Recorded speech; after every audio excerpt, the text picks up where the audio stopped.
हमारे जो पिछले विनर्स थे वो है डॉक्टर श्री कृष्णा वेनिकर, जो कि ब्लॉक डेवलपमेंट ऑफिसर है पंचायत समिति सिंदखेड़ राजा यहाँ पे डिस्ट्रिक्ट बुल्ढाना से। हमारे दूसरे जो विनर थे वो थे डॉक्टर सुधा गडियानवर, जो कि BHMS डॉक्टर है और काउंसलर भी है, हमारे जो कोल्हापुर से है। और हमारे तीसरे जो विनर है वो है प्रफुल्ल रेन सिंह, जो कि जलगांव से है। तो इन सभी को मैं वंस अगेन कॉन्ग्रेचुलेट करता हूँ। थोड़े ही दिन में आपका गिफ्ट आप तक पहुंच जाएगा, आपका जो टी-शर्ट्स है वो आपको मिल जाएगा। तो इसी के साथ में मैं आज के जो हमारे गेस्ट है डॉक्टर अविनाश डिसूजा सर, उनको मैं यहाँ पे इनवाइट करूंगा। Good evening sir, welcome to this program. Good evening, नमस्ते। हमारे जो आज के मेन स्पीकर है डॉक्टर अविनाश डिसूजा, वो कंसल्टेंट साइकेट्रिस्ट है, साइकोथेरेपिस्ट है और कंसल्टेंट स्कूल साइकेट्रिस्ट है।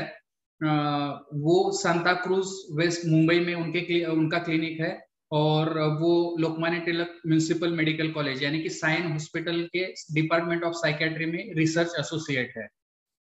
ये मेरा सौभाग्य था कि मैं 2 साल उनके साथ काम कर सका, उनके अंडर में ट्रेनिंग ले सका। सर बहुत कोऑपरेटिव है, बहुत नॉलेजेबल है, तो वो आज हमारे लिए अवेलेबल है। वो फाउंडर ट्रस्टी है डिसूजा फाउंडेशन के, जो कि मेंटल हेल्थ अवेयरनेस के बारे में बहुत काम करती है। तरह तरह के वर्कशॉप्स ऑर्गेनाइज करते हैं साइकोलॉजिस्ट के लिए और बाकी लोगों के लिए। वो एसोसिएट प्रोफेसर है और सेक्रेटरी भी है international institute of organisational psychological medicine across the 7 countries. इसके साथ में वो यूनेस्को के इंटरनेशनल फैकल्टी भी है bioethics for bioethics, working in 8 countries for the same. वो चीफ एडिटर है Indian journal of mental health के और एनल्स ऑफ इंडियन साइकेट्री के। वो एसोसिएट एडिटर भी है। He works with 8 mainstream and special schools in Mumbai as a visiting school psychiatrist, counselor and school mental health expert. बहुत सारे schools में उनके attachment है जहाँ पे वो काम कर रहे हैं। और he is also visiting faculty and professor at various teacher training courses across Mumbai and at multiple and psychotherapy training programs across India. 750 publications अभी तक उन्होंने national और international journals में किए हुए हैं और 12 बुक्स उनके नाम पे अभी तक उन्होंने 12 बुक्स लिखी हुई है। He is one of the few psychiatrists who, in addition to a psychiatry degree, has a master's in counseling and psychotherapy and MPhil in applied psychology and MBA in human resource and development.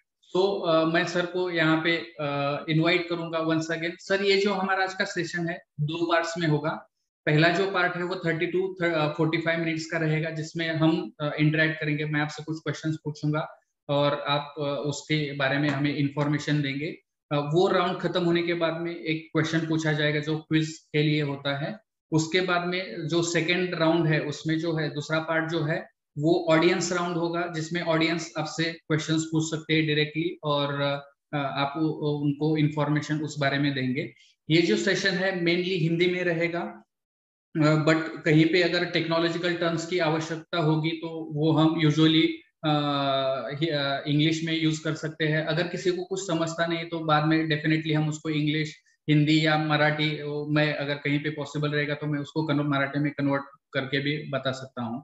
तो इसी के साथ में हम आज का topic चालू करते हैं। आप सभी जानते हैं कि टेक्नोलॉजी हमारे लाइफ का बहुत इंपॉर्टेंट पार्ट हो चुकी है।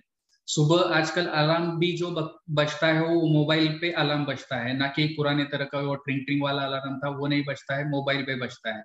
और हमारी शाम भी होती है तो यूट्यूब पे गाना सुन, यूट्यूब पे वीडियो देख के या फिर गाना सुन के या फिर कुछ मोटिवेशनल सुन के या फिर कुछ नेक्स्ट डे का जो हमारा टू डू लिस्ट है उसको मोबाइल पे टाइप करके हमारा एंड डे जो है वो खत्म होता है। तो ये जो मोबाइल है या टेक्नोलॉजी है, ये हमारे जीवन का इम्पोर्टेंट पार्ट हो चुकी है। बहुत बार हम उसको ब्लेम करते हैं कि वो बुरा है, लेकिन उसके कुछ अच्छे फायदे भी है। तो वो हम आज सर से जानने की कोशिश करेंगे। सर आपसे मेरा पहला क्वेश्चन है कि ये जो आज का डिजिटल युग है उसमें मेंटल हेल्थ का क्या महत्व है, और या आज के डिजिटल युग में मेंटल हेल्थ का क्या कंडीशन है? देखिए, जो डिजिटल युग है उसके दो पहलू है। पहला पहला पहलू तो ये है कि हमने कोविड में देखा है कि डिजिटल युग का बहुत महत्वपूर्ण योगदान रहा है मेंटल हेल्थ में। क्योंकि अगर डिजिटल मीडिया हमारे पास नहीं होती तो हम ऑनलाइन कंसल्टेशन नहीं कर पाते। हम जैसे ये वेबिनार कर रहे हैं वो ऑनलाइन हो रहा है। जैसे पेशेंट्स के साथ हम बात नहीं कर पाते। कोविड के दौरान हमने इतना सारा काम केवल ऑनलाइन ही किया है और ऑनलाइन द्वारा इतने लोगों तक हम पहुंच पाए हैं। ऑनलाइन का कॉन्सेप्ट हमारे पेशेंट्स के पास पहुंच गए कि अगर हम डॉक्टर के पास मिलने नहीं जा सकते हैं तो उनसे ऑनलाइन सेशन ले सकते हैं। ऑनलाइन से आप रत्नागिरी में बैठे बैठे कोई भी कंट्री वर्ल्ड के पेशेंट से आप बात कर सकते हैं। तो ये एक डिजिटल युग का बहुत महत्वपूर्ण योगदान है कि जो लोग के मन में डर था कि मुझे साइकेट्रिस्ट के पास नहीं जाना है, काउंसलर के पास नहीं जाना है, वो आज अपने बेडरूम में, अपने हॉल में, अपने घर में बैठ के ही काउंसलर से बात कर सकते हैं बिना डरे। तो ये एक इम्पॉर्टेंट चीज हो गया। लेकिन साथ साथ में जो डिजिटल मीडिया है, जैसे सोशल मीडिया कहते हैं, जैसे फेसबुक हो, ट्विटर हो, ये सारी चीजें हैं। इसमें कई बार क्या होता है कि वो एक नशीली पदार्थ जैसी है। लोग जो इन चीजों, जब हम फेसबुक पे हम अक्सर देखते कि ठीक है हम रोज कुछ ना कुछ पोस्ट करते हैं, जैसे आज ये प्रोग्राम था तो आपने भी ये प्रोग्राम के बारे में पोस्ट किया, मैंने भी पोस्ट किया। बट ऐसा जरूरी नहीं था कि हमने जाके हर कमेंट की रिप्लाई दी या हमने जाके हर चीज की रिप्लाई दी। तो ये सब चीजें हैं। बट इम्पॉर्टेंट चीज ये है कि कई बार मैंने देखा है लोग ऐसे हैं जो हर घंटा, हर हर आधे घंटे में पोस्ट करेंगे, हर आधे घंटे में कमेंट करेंगे, हर कमेंट का जवाब देंगे। तो एक तरह का वो नशा जैसा है कि उनको हर चीज में अपनी राय देनी है सोशल मीडिया पे। साथ साथ में उनको ये भी देखना है कि कितने लाइक्स उनको मिलते हैं, कितने कमेंट मिलते हैं। इंस्टाग्राम पे कुछ पोस्ट करेंगे तो उसके रेस्पॉन्सेस क्या होते हैं। तो ये बहुत सारी चीजें जो है उनके मन में एक एक तरह से हमने एक प्रकार से देखी है। और लोग उसके आदी हो गए। वो खुद के ही सोशल मीडिया नहीं, दूसरे के सोशल मीडिया में भी ताका जाकी करते। तो वो जाके किसी और के फेसबुक देखेंगे, इंस्टाग्राम देखेंगे। अगर उनके दोस्त उनसे आगे जा रहे हैं काम में तो वो देख के उनको दुख होगा, उनको गुस्सा आएगा। तो इस प्रकार से अलग अलग चीजें ये लोग करने लगे हैं। तो इसका एक ये है कि एक एडिक्शन वाला चीज है, जो पहलू है, जो ये है कि इसके हम आदी हो गए और मोबाइल के भी आदी हो गए एक तरह से। तो ये भी एक चीज है। और दूसरा है कि इसका पॉजिटिव ये है कि भाई हम दुनिया से जुड़े हैं। हम फेसबुक पे हमारे स्कूल के दोस्तों से जुड़े हैं, कॉलेज के दोस्तों से जुड़े हैं। तो पहले हमें नहीं मालूम था वो कहाँ बिखर गए थे, अभी सब एक साथ आ गए हैं। तो मैं कहूंगा कि ये दोनों पहलू है। Okay sir, thank you. जैसे आपने बात की डिजिटल मीडिया की, आजकल हर एक बंदा मतलब फेसबुक पे है या फिर व्हाट्सएप पे है, टेलीग्राम पे है, ये बहुत सारे, और शेयर चैट ना जाने बहुत सारे आजकल डिजिटल मीडिया अवेलेबल है। और उसमें बहुत सारा टाइम लोगों का वहां पे स्पेंड होता है। तो ये जो डिजिटल मीडिया है उसका स्पेसिफिकली हमारे मानसिकता के ऊपर या फिर मानसिक स्वास्थ्य के ऊपर क्या इफेक्ट हो रहा है? देखिए क्या हो रहा है ना कि हम हमारे मोबाइल फोन्स और डिजिटल मीडिया के गुलाम बनते जा रहे हैं। तो इसमें इसमें ये हो रहा है कि मतलब व्हाट्सएप पे भी हर हर मैसेज जो आता है हम मिस नहीं करना चाहते।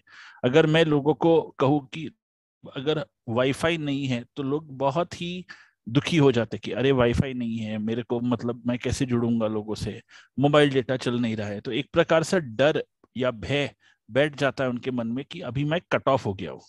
जबकि जुने जमाने में ऐसा था नहीं, हम कहीं गए तो गए, जब तक हम वापस नहीं पहुंचे घर पे, लैंडलाइन द्वारा लोगों से बात नहीं हुई तो हमें मैसेज मिलता था कि भाई इसका फोन आया है, इसने कहाँ है। लेकिन अभी अगर हम मोबाइल के बिना घर से निकले तो एक डर हमारे मन में आ जाती कि अरे मेरा, ऐसे हम देखते अरे मेरा मोबाइल नहीं है तो क्या होगा। तो उसको हम नोमोफोबिया कहते हैं, मोबाइल नहीं होने का डर। जैसे आप अगर कहीं अब्रॉड ट्रिप पे चले गए, और मुझे याद है कि मैं थाईलैंड गया था और मेरी मोबाइल फोन चोरी हो गई वहां पे। तो एक मतलब अभी मैं वापस तो नहीं लौट सकता हूँ, तो 5 दिन में वहां बिना फोन का था। तो मुझे लग रहा था कि क्या मालूम कोई मुझे कांटेक्ट करने को चाह रहा होगा, मैसेज करने को चाह रहा होगा। लेकिन हालांकि मतलब मुझे बाद में समझा कि मैं व्हाट्सएप जब मेरे नए फोन में डालूंगा तो सारे मैसेजेस मेरे आ जाएंगे। ऐसे नहीं है कि मेरे मैसेजेस चले जाएंगे, या मुझे लोग ईमेल भी कर सकते हैं। तो ऐसा जरूरी नहीं है कि ये है।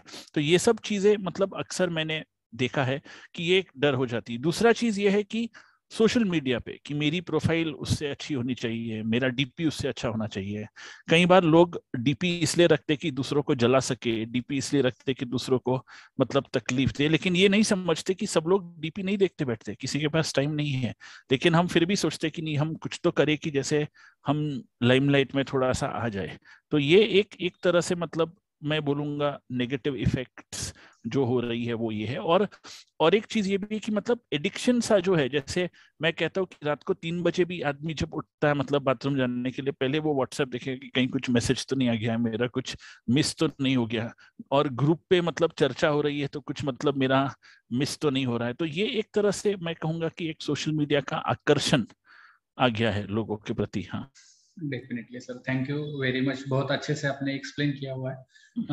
तो ये सोशल मीडिया की वजह से अभी जैसे आपने बताया कि ये सारे बहुत सारे प्रॉब्लम्स है, तो वहाँ कहीं पे ऐसे भी है कि वो डिसऑर्डर्स में कन्वर्ट हो रहे हैं या फिर बीमारी में कन्वर्ट हो रहे हैं, तो ऐसी कौन सी बीमारियां है जो सोशल मीडिया के एडिक्शन की वजह से हो रही है, या फिर सोशल मीडिया उसके लिए रिस्पॉन्सिबल है, या फिर जो सोशल मीडिया से रिलेटेड? तो पहले हमारे पास बीमारी आई थी जिसको हमने इंटरनेट एडिक्शन का नाम दिया था, क्योंकि तभी फोन हमारे पास स्मार्टफोन था नहीं। तो हम कहते थे कि लोग इंटरनेट के आदी हो गए, इंटरनेट पे जाके वो सर्फ करते हैं, देखते हैं, फेसबुक भी इंटरनेट द्वारा एक्सेस करते हैं। फिर एक समय आया जब हमारे पास स्मार्टफोन्स आ गए, तो सब कुछ हमारे फोन पे आने लगा, हमारा फोन ही एक कंप्यूटर बन गया।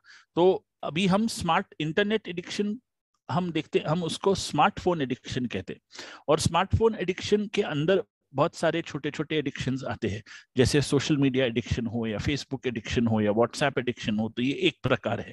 दूसरा, कई लोग हैं जो मतलब फोन पे सेक्सुअल एक्टिविटी या ऑनलाइन जाके सेक्सुअल वीडियोस देखना चाहते हैं, जिसको हम पोर्नोग्राफी कहते हैं। तो हम एक तरह से पोर्नोग्राफी एडिक्शन आ गई है आजकल। अमेजोन, फ्लिपकार्ट, अलीबाबा ये सब होने के कारण लोग विभिन्न विभिन्न प्रकार की चीजें बार बार ऑनलाइन खरीद रहे।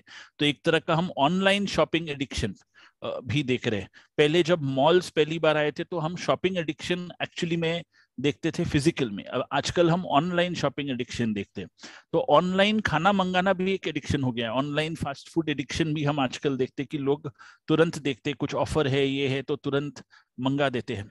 साथ साथ में इसके अलावा ये भी हो गया है कि ऑनलाइन सिर्फ सर्फिंग भी, कहीं लोग ऑनलाइन रहना, ऑनलाइन चीजें देखते रहना, ये भी एक प्रकार का एडिक्शन मतलब हम लोगों में देख रहे हैं। तो ये सारी चीजें जो है आजकल मतलब आ गई है। और एक आजकल तो क्या है कि मतलब शादी के भी वेबसाइट्स ऑनलाइन है, डेटिंग के भी वेबसाइट्स ऑनलाइन है। तो हमारे पास ऑनलाइन कंपल्सिव डेटिंग भी एक चीज हो गया है कि लोग ऑनलाइन डेटिंग साइट्स पे जाके हर सैटरडे किसी नए इंसान को डेट करते हैं, उनके साथ बाहर जाते हैं, बहुत सारी चीजें होती है। तो ये सारे एडिक्शंस आजकल, और खास करके वीडियो गेम्स, आजकल तो वीडियो गेम्स भी जो है ऑनलाइन हो गए। तो ऑनलाइन वीडियो गेम एडिक्शन भी, लोग वीडियो गेम ऑनलाइन खेलते, पहले तो हम डाउनलोड करके खेलते थे, but online video game addiction भी हो गई है। तो ये इस प्रकार के एडिक्शंस हमें दिखाई दे रहे हैं।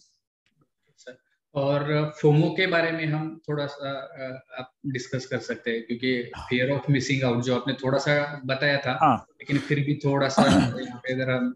हाँ, तो आजकल ऐसा हो गया है कि मैं मानता हूँ कि फोमो हर किसी में है। तो जैसे कई बार अगर आप अपने फोन के तरफ ध्यान नहीं देते हो 1-1.5 घंटे के लिए, तो लोगों को लगता है कि कहीं मेरे कुछ इंपॉर्टेंट मैसेजेस मिस तो नहीं हो गए, कहीं मेरे काम से रिलेटेड चीजें मिस तो नहीं हो गए, कहीं कुछ पैसे कमाने का जरिया मिस तो नहीं हो गया। कई बार उनको ये भी लगता है कि अरे मेरे स्कूल के ग्रुप पे दोस्तों ने कुछ मैसेज भेजा होगा, कहीं मेरा मिस तो नहीं हो गया, या मतलब तो एक प्रकार का भय रहता है कि कहीं मेरे मैसेजेस मैं कुछ मिस नहीं कर लूं जो दूसरे लोग मेरे से पहले देख के कमेंट कर ले। तो ये तो इसको हम फियर ऑफ मिसिंग आउट जो है कहते हैं। कई बार ये जो फियर ऑफ मिसिंग आउट एक दूसरे प्रकार का रूप ये भी लेता है कि कोई कोई लोग ऐसे होते कि वो रुके रहते कि कोई इंसान सोशल मीडिया पे पोस्ट करे और मैं पहला इंसान हूं जो लाइक करे, या मैं पहला इंसान हूं जो कमेंट करे। तो वो चाहते कि पहला कमेंट, पहला लाइक उनका हो। तो उसको भी हम एक प्रकार से फियर ऑफ मिसिंग आउट कहते हैं। और कई बार ऐसा है ना कि एक मैंने देखा है कि एक आदत लोगों में हो गई कि अगर फोन पड़ी है और फोन बजे नहीं या वाइब्रेट नहीं हो तो भी फोन खोल के देखते रहते हैं, बार बार, कि उनको ये रहता है कि कहीं कुछ मैसेज तो नहीं आया है। कई बार दिन में आपके हाथ में भी फोन है तो कई बार हम उसको बस खोल के देखेंगे क्या आया है क्या नहीं आया है, नहीं भी आया है तो भी हम उसको बार बार देखेंगे। और फोन पॉकेट में है तो भी लोग देखते थे कि कहीं बच तो नहीं रहा है, कहीं आवाज तो नहीं आ रहा है। तो एक प्रकार का वो फियर ऑफ मिसिंग आउट उस प्रकार से हमें दिखाई देता है। Thank you sir, thank you very much. इससे पहले कि हम ये जाने कि अलग के जो एडिक्शंस है, जो आपने बताया कि एक इंटरनेट एडिक्शन था और एक स्मार्टफोन एडिक्शन था, वो उसमें अंतर क्या है, ये आप थोड़ा सा डिटेल में बता सकते हैं? हाँ, तो इंटरनेट इंटरनेट एडिक्शन जो है, एक मतलब ये 90s, लेट 90s और 2000s की बात थी जब इंटरनेट पहली बार आया था। तो लोग ऑनलाइन रहते थे, लैपटॉप द्वारा रहते थे या डेस्कटॉप द्वारा ऑनलाइन रहते थे। तो ऑनलाइन गूगल पे रहते थे, अलग साइट्स पे रहते थे। तो और पहला सोशल मीडिया साइट जो था वो फोन पे नहीं था, ऑर्कुट करके साइट आई थी जो ऑनलाइन थी, तो लोग उस पे रहते थे। तो उस प्रकार से मतलब ये चीजें आई। उसके बाद फेसबुक आया जो हम लैपटॉप द्वारा इस्तेमाल करते थे, तो इसलिए उसको हम इंटरनेट एडिक्शन कहते थे, क्योंकि इंटरनेट का होना एक एडिक्शन था। फिर धीरे धीरे सोशल मीडिया एडिक्शन भी इंटरनेट एडिक्शन का एक भाग बन गया, जैसे हम फेसबुक के आदी हो गए। बाद में क्या हुआ है कि स्मार्टफोन का जब आविष्कार हुआ तो सब कुछ हमारे फोन पे है। आजकल हम word documents, power point document सब कुछ फोन पे कर लेते हैं। आजकल हम ईमेल्स फोन पे मैनेज कर लेते हैं। आजकल हम अगर कहीं लैपटॉप लेके भी नहीं जाए तो हमारा फोन अगर हमारे पास है तो सब कुछ फोन से मैनेज हो जाता है। तो इंटरनेट एडिक्शन की परिभाषा चेंज होके स्मार्टफोन एडिक्शन हो गया। हमने हमने जुने जमाने में उसको लैपटॉप एडिक्शन नहीं कहा, उसको हमने इंटरनेट एडिक्शन कहा। लेकिन जैसे स्मार्टफोन में सब चीजों का परिवर्तन हुआ, उसको हमने स्मार्टफोन एडिक्शन का नाम दे दिया। और जैसे मैंने कहा, स्मार्टफोन एडिक्शन में बहुत सारे एडिक्शंस होते हैं जो उसके अंतर्गत आते हैं। डेफिनेटली। और मुझे लगता है कि ये स्मार्टफोन फोन होने की वजह से मतलब इतना छोटा है कि वो कहाँ पे भी लेके जा सकते हैं। पहले जो था लैपटॉप पीसी था तो वो एक जगह पे होता था और उसको कहीं पे लेके मतलब जाना थोड़ा सा मतलब दिक्कतें होती थी। अभी जो है जहाँ पे भी जाते हैं हम लेके जा सकते हैं। पार्टी में लेके जाते हैं, बेडरूम में लेके जाते हैं, या फिर कोई मतलब जिनको एडिक्शन है वो तो मतलब टॉयलेट में भी साथ में लेते वक्त वो जाके टॉयलेट में भी बैठते हैं। बहुत बार ऐसे पेशेंट हमको मिलते हैं। तो इसकी वजह से मुझे लगता है कि सिनेरियो बहुत चेंज हुआ है और एडिक्शन होना बहुत ये हुआ है। मैं यहाँ पे एक क्वेश्चन ये पूछना चाहूंगा कि एडिक्शन और नॉर्मल यूज, इसमें हम डिफ्रेंशिएट कैसे कर सकते हैं?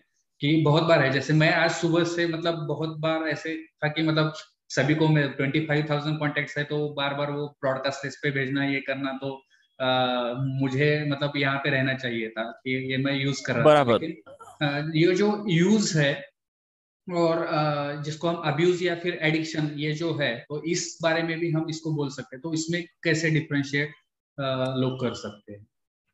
इसमें पहला महत्वपूर्ण चीज ये है कि फोन पे आप किस कारण हो। तो अगर आप, जैसे आप और मैं हैं, हम डॉक्टर्स हैं, पूरे दिन व्हाट्सएप पे हमारे पेशेंट्स हमें मैसेजेस भेजते हैं, हमें रिप्लाई करना पड़ता है या हमें ईमेल्स जवाब देने पड़ते हैं, बहुत सारी चीजें करनी पड़ती हैं। तो ये हम काम काज के सिलसिले से फोन पे है। हम चाहे न चाहे हमें फोन पे रहना पड़ता है, क्योंकि हमारा सब कुछ फोन द्वारा हो रहा है। वैसे ही आईटी प्रोफेशनल्स होते हैं जो आईटी में काम करते हैं, तो उनको लैपटॉप या कंप्यूटर या फोन के पास होना ही पड़ता है। अभी इसमें यह है कि अगर कोई आपको कहे कि एक काम कीजिए, आप फोन को थोड़ा छोड़ दीजिए 2 घंटा, मतलब अभी आप अपने मिसेस से, अपने घर वालों से, अपने बच्चों से बात कीजिए, तो आप छोड़ के बात करोगे। तो एक आधी आपको, आप एक एडिक्शन नहीं है, आप उसके बिना रह सकते हो। और अगर कोई आपको बोले कि आपका फोन, अभी हम फ्लाइट पे जाते हैं तो हम कहते हैं कि आपका फोन फ्लाइट मोड पे है तो यूज नहीं हो सकता है। तो अभी आप इंटरनेशनल फ्लाइट पे जा रहे हो तो 6 घंटा आप फोन यूज नहीं कर सकते हो, तो भी आप रह पाते हो। तो मतलब एक तरह से आपको एडिक्शन नहीं है फोन की। अगर एडिक्शन होती तो उसके बिना आप नहीं रह पाते। तो आप जहां भी जाते फोन साथ में ले जाते। अभी अगर मैसेज आपको आती है तो कई बार ऐसा होता है कि अगर हम पेशेंट्स के साथ बिजी है या दूसरे काम में बिजी है तो हम मैसेजेस बाद में रिप्लाई करते हैं। तो मैसेजेस बाद में रिप्लाई करने का मतलब ये है कि हमें वो उत्सुकता नहीं है कि हम तुरंत रिप्लाई करें। तो ये भी एक एक पॉइंट है कि एडिक्शन हमें नहीं है। रात को हम सो जाते हैं तो फोन में क्या हो रहा है हमको पड़ी नहीं है। अगर हमारी फोन कहीं रख दी गई है तो हमको उसकी चिंता नहीं है। फोन छोड़ के हम रोजमर्रा की जिंदगी पे काम कर सकते हैं। तो ये सबको मतलब मद्देनजर रखते हुए ये हम एडिक्शन तब कहते हैं जब उसके बिना हम नहीं रह पाते हैं। एडिक्शन हम तब कहते हैं जब हम इसके बिल्कुल भी मतलब बिना नहीं रह सकते हैं। एडिक्शन इसको हम ये भी कहते हैं कि जब हम देखते हैं कि नहीं इसके बिना जीना ही एकदम मुश्किल हो जाता है। तो जैसे आजकल कई होटल्स है केरला में मैंने सुने हैं जो आजकल डिजिटल फ्री हॉलिडेज आपको दे रहे कि आप वहां जाएंगे तो आपको आपका फोन एक लॉकर में रखना है, एक लैपटॉप लॉकर में रखना है, सिर्फ निसर्ग और सौंदर्य और नेचर को मतलब आपको एंजॉय करना है। आपको दिन में एक बार या दो बार चांस दिया जाएगा कि आप फोन थोड़ा देख सको, इंपॉर्टेंट मैसेजेस जो आपके हो। लेकिन आप को बोलते हैं कि यहाँ आने के पहले आप घर पे बता दीजिए कि आप 7 दिन पूरे कट ऑफ रहने वाले या 5 दिन पूरे कट ऑफ रहने वाले। तो सिर्फ एक नॉर्मल फोन जिसमें आप अपना सिम डाल सकते हो, जहां पे आपको इंटरनेट नहीं है बट सिर्फ लोग आपको फोन कर सकते हैं, वो भी जरूरी फोन, वो नंबर आप सिर्फ कम लोगों को दीजिए, ऐसे बोल के आप वहां रह सकते हो। तो ये इस प्रकार की चीजें हो रही हैं। डेफिनेटली ये डिजिटल डिटॉक्सिफिकेशन 7 डेज के लिए हो गया। तो जो ऐसे हैं लोग कि जिनको लगता है कि हम आदी हो गए, हम मोबाइल के एडिक्शन हो गए या स्मार्टफोन एडिक्शन हमको हो गया है, वो अगर चाहते हैं कि इससे बाहर निकले तो वो खुद का डिजिटल डिटॉक्सिफिकेशन कैसे कर सकते हैं? अगर किसी को डिजिटल डिटॉक्सिफिकेशन करना है तो वो क्या करे? तो इसमें इसमें इम्पोर्टेंट चीज समझना जानना ये है कि डिजिटल डिटॉक्स दो तरह के होते हैं। एक तो हम टोटल डिटॉक्स कहते हैं कि आप टोटली सोशल मीडिया से कट ऑफ हो जाइए, फोन से कट ऑफ हो जाइए। लेकिन कई बार हम ये नहीं कर पाते क्योंकि काम काज के लिए हमें फोन लगता है। तो कई बार हम कुछ पेशेंट्स को कहते हैं कि क्यों नहीं आप फेसबुक इंस्टाग्राम को अनइंस्टॉल कर दीजिए थोड़े दिनों के लिए, ताकि आप नहीं देखे कि क्या हो रहा है। क्यों नहीं आप फेसबुक से आपका अकाउंट डिलीट मत कीजिए, डीएक्टिवेट कर दीजिए, ताकि आप थोड़े दिन आप हमेशा रीएक्टिवेट कभी भी कर सकते हो। तो एक तरह से ये आप देख सकते हैं। दूसरा ये भी है कि क्यों नहीं आप फोन ऐसा फोन ले कि जहां फोन सिर्फ फोन हो और आपके पास बाकी कोई एप्स और एक्सेस नहीं हो, ताकि आप फोन फोन के रूप में इस्तेमाल कर सके और आपको और कोई एक्सेस नहीं हो। तो ये है।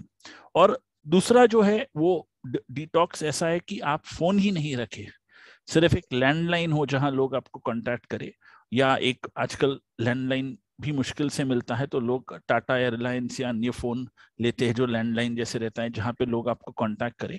मोबाइल फोन आप दिन में एक बार या 2 दिन में एक बार थोड़े मैसेजेस के लिए चेक कर सकते हैं, लेकिन सिर्फ ईमेल और लैंडलाइन फोन द्वारा आप फंक्शन करें।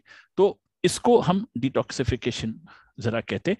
इसको कुछ घंटों का भी डिटॉक्सिफिकेशन हो सकता है कि आप 4 घंटा बिना फोन का रहे, 2 घंटा बिना फोन का रहे, 3 घंटा बिना, या कुछ दिनों का भी हो सकता है, कुछ हफ्तों का भी हो सकता है, डिपेंडिंग कि आपको आपके लाइफ में फोन का प्रभाव कितना महसूस होता है। डेफिनेटली, थैंक यू सर, बहुत अच्छे से आपने बताया है। यहाँ पे बच्चों का भी मतलब बहुत इम्पोर्टेंट है। बच्चे आजकल जब सबसे पहले बच्चा बाहर आता है या फिर डिलीवरी भी होती है तो सबसे पहले उसका फोटो लिया जाता है, या फिर जैसे ही बच्चा नहीं खाना खाता है तो खाना खाने के लिए मोबाइल लगा के दिया जाता है, या फिर गाना सुनने के लिए मोबाइल लगा दिया जाता है। तो बच्चे एक तरह से उसको मतलब ज्यादा यूज कर रहे हैं और उसके बिना बच्चों को रहना थोड़ा सा मुश्किल हो रहा है। तो बच्चे और मोबाइल एडिक्शन, इसमें क्या कनेक्शन है? फिर आज की सिचुएशन क्या है उसके बारे में आप थोड़ा सा डिटेल में हाँ, बताइए। कई बार ये होता है कि हम पहला पहला अहम सवाल कई बार मुझे सेमिनार्स में ये पूछा जाता था कि किस उम्र में हम बच्चे को मोबाइल फोन दें। पहली चीज तो ये था। तो लेकिन आजकल क्या है, हम बचपन से ही मतलब बच्चों को फोन की आदी बना देते हैं। जैसे जैसे कई बार मतलब छोटे बच्चों को सुलाने के लिए गाना हम फोन पे सुनाते हैं, खिलाने के लिए गाना हम फोन पे सुनाते हैं, बच्चा रो रहा है तो फोन पे गाना लगा के उसका मन बहलाते हैं। तो छोटे बच्चे नन्हे उम्र से ही फोन के प्रति आकर्षित हो जाते हैं, और फोन पे जो ग्राफिक्स और वीडियोस और वो सब वो देखते हैं वो उनको दुनिया में नहीं मिलती है, तो वो फोन के प्रति आकर्षित होते हैं। कई बच्चे मैंने देखे हैं 3rd 4th 5th स्टैंडर्ड में है, उनके पास अपना फोन है और अपना नंबर है और लोग उनको फोन कर सकते हैं। जनरली पहले एक जमाना था जब हम कहते थे कि 17-18 उम्र के पहले फोन नहीं देना चाहिए, फिर धीरे धीरे हमने 15-16 उम्र कही, फिर हमने 13-14 उम्र कही, फिर 11-12 उम्र पे आ गए। अभी हम पेरेंट्स को यही कहते हैं जब आपको उचित लगे तभी आप बच्चे को फोन दे, क्योंकि ऐसा कोई एज है हम नहीं बोल सकते कि अभी जैसे मेरा मेरा बेटा है 14 साल का है, हमने हमने फोन नहीं दी है, उसके पास आईपैड है, आईपैड पे वो टेलीग्राम द्वारा अपने दोस्तों से बात करता है, लेकिन उसका खुद का फोन नहीं है। वो हमारा पर्सनल डिसीजन था, घरेलू डिसीजन था। वैसे ही हर हर घर, हर हर परिवार, हर माँ बाप अपने बच्चों के साथ बैठ के ये डिसीजन ले सकते हैं। हमने उसको ऑप्शन दिया है कि अगर हम आपको फोन देंगे तो हम आपका आईपैड ले लेंगे, तो आप चूज कर रही है कि आपको आईपैड चाहिए या फोन चाहिए, तो उसने उस हिसाब से आईपैड रखा है। तो ऐसे हम बच्चे को आईपैड भी देंगे, लैपटॉप भी देंगे, फोन भी देंगे, और इतने सारे गैजेट्स अगर देंगे तो बच्चा जरूर इन चीजों का आदी हो जाएगा। इंपॉर्टेंट चीज ये है कि मैं माँ बाप से ये आग्रह करूंगा कि प्लीज, फोन देना एक चीज है, स्मार्टफोन ही बच्चों को आप दोगे, फोन देना एक चीज है। बच्चा वैसे भी मामूली फोन आपसे लेगा नहीं, उनको स्मार्टफोन चाहिए जिसमें इंटरनेट हो। प्लीज ध्यान ये रखिए कि आपका बच्चा ऑनलाइन क्या कर रहा है, वो कौन से साइट्स पे जा रहा है, कौन से वीडियोस देख रहा है, किससे बात कर रहा है। ये बहुत बहुत इंपॉर्टेंट चीज है कि हम देखे कि मतलब हमारे बच्चे ऑनलाइन क्या कर रहे हैं। बच्चे को समझाइए कि ऑनलाइन किसी भी व्यक्ति से बात न करे जिनको आप नहीं पहचानते हो, किसी भी व्यक्ति से घरेलू बातें, घर की अंदरूनी बातें, घर के मम्मी डैडी के बारे में, ये सब चीजों के बारे में नहीं बताए। ये बहुत इंपॉर्टेंट चीज है। अपना एड्रेस नहीं बताएं, अपना पर्सनल इंफॉर्मेशन नहीं बताएं। और सोशल मीडिया हैंडलिंग भी बच्चों को सिखाना पड़ता है, क्योंकि कई बार बच्चे किसी को भी फ्रेंड बना देते हैं ताकि उनके नंबर ऑफ फ्रेंड्स बढ़ जाए, और वो बोले देखिए मेरा 3000 फ्रेंड है, देखो मेरा 5000 फ्रेंड है, देखो मेरा 4000 फ्रेंड है। ये मतलब बताने की जरूरत बिल्कुल भी, मतलब ये बच्चों को समझ में आनी चाहिए कि आपके भले 300 फ्रेंड्स हो लेकिन जेन्युइन हो, ये ज्यादा इंपॉर्टेंट है। तो ये रैशनल सोशल मीडिया यूज, सही तरीके से सोशल मीडिया का इस्तेमाल कैसे हो, ये चीजें हम थोड़ा भी ऑनलाइन, मतलब बच्चों को थोड़ा इसके बारे में ज्ञान दे, ये बहुत जरूरी है। डेफिनेटली। और इसके साथ में और कुछ चीजें पेरेंट्स को ध्यान रखनी होगी। जैसे एक है कि जब खाना खा रहे हैं तो उस टाइम पे कोई भी गैजेट यूज ना हो, या फिर जो खाने का टाइम है, सोने का टाइम है, उस पर इफेक्ट ना हो। आपको यूज करना है तो ये आपको लिमिटेड टाइम है। ऐसे और कुछ जो तरीके हैं आप यहाँ पे पेरेंट्स को बताना चाहेंगे जो पेरेंट्स ने ध्यान रखना चाहिए ताकि बच्चे हाँ हाँ, मैं जरूर कहूंगा कि पेरेंट्स को ध्यान रखना होगा कि मतलब कि अभी की ध्यान दे, उनको जरूर खाने के समय, सोने के समय, रात को मोबाइल लेके नहीं सोए, ये सब चीजें बहुत इंपॉर्टेंट है। साथ साथ में मोबाइल फोन का इस्तेमाल हम कहते कि एड्यूटेनमेंट के लिए होता है, एजुकेशन और एंटरटेनमेंट दोनों के लिए होता है। तो वो एंटरटेनमेंट सही हो, मोबाइल पे बच्चे किसी भी दोस्त के गलत पिक्चर्स खींच के कहीं ना कहीं फैला नहीं दे। मोबाइल एटिकेट, मोबाइल पे कैसे बात करना है, कैसे कैसे मैसेज करने हैं, ये सब थोड़े मोबाइल एटिकेट्स भी हम मतलब बच्चे को सिखा दे। ये बहुत इंपॉर्टेंट चीजें हैं। Definitely, thank you sir. यहाँ पे ये हो गई घर की बातें, लेकिन हम अगर घर के बाहर जाएंगे तो जो पहले सोसाइटी था वो मतलब थोड़ा सा हैपनिंग होता था कि प्रोग्राम्स है, रिश्तेदार है, ये हो रहा है, वो हो रहा है, या फिर पार्टी भी होगी तो लाइवली थोड़ा सा होता था। आजकल हम पार्टी में जाए या शादी में जाए तो यूजुअली ये देखने को मिलता है कि मतलब कोई यहाँ पे बैठा है, कोई वहां पे बैठा है, और वो अपने अपने मोबाइल में बिजी है, जिसकी वजह से इंटरेक्शन कम हो रहा है। तो ये जो मोबाइल है या फिर स्मार्टफोन है, उसकी वजह से रिश्तों में दरार आ रही है, ऐसे आपको लगता है? और जरूर रिश्तों में दरार आ रहा है, क्योंकि हस्बैंड वाइफ फोन पे अधिक है, एक दूसरे के साथ बात नहीं कर रहे हैं। तो मुझे अभी भी याद है कि एक जोक था कि एक वाइफ ने हस्बैंड को गुड मॉर्निंग मैसेज व्हाट्सएप पे भेजा, तो हस्बैंड ने कहा कि मैं यहाँ आपके बाजू में ही लेटा हूं। तो उसने कहा लेकिन पहले उठने पे आप फोन पहले देखोगे, फिर मुझे पहले देखोगे, ये बाद में देखोगे, इसलिए मैंने मैसेज फोन पे भेजा है ताकि आपको मेरा मैसेज पहले मिल जाए। तो कई बार यही होता है कि द फोन, हम कहते हैं कि एक जमाने में हम लोगों को क्विज में पूछते थे कि जब अभी डॉक्टर अतुल है, जैसे मैं हूं, तो what is the first thing you use in the morning and the last thing you remove. तो वो हम कहते थे हमारा स्पेक्स था, ये हम लास्ट चीज रात को सोने के पहले उतार देते हैं और पहली चीज सुबह में हम पहन के ही फिर हम मतलब देखते हैं।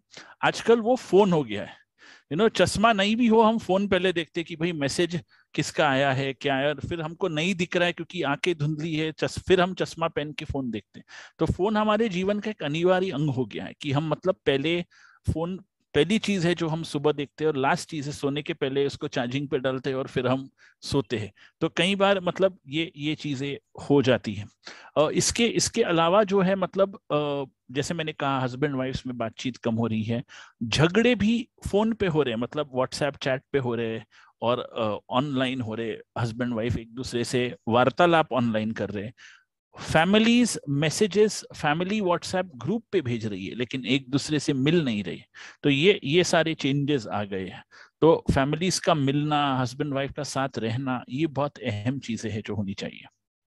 ओके, थैंक यू सर, आपने बहुत अच्छे से अभी तक इंफॉर्मेशन बताई है। हम सेकेंड पार्ट की तरफ इसके बाद में जाएंगे।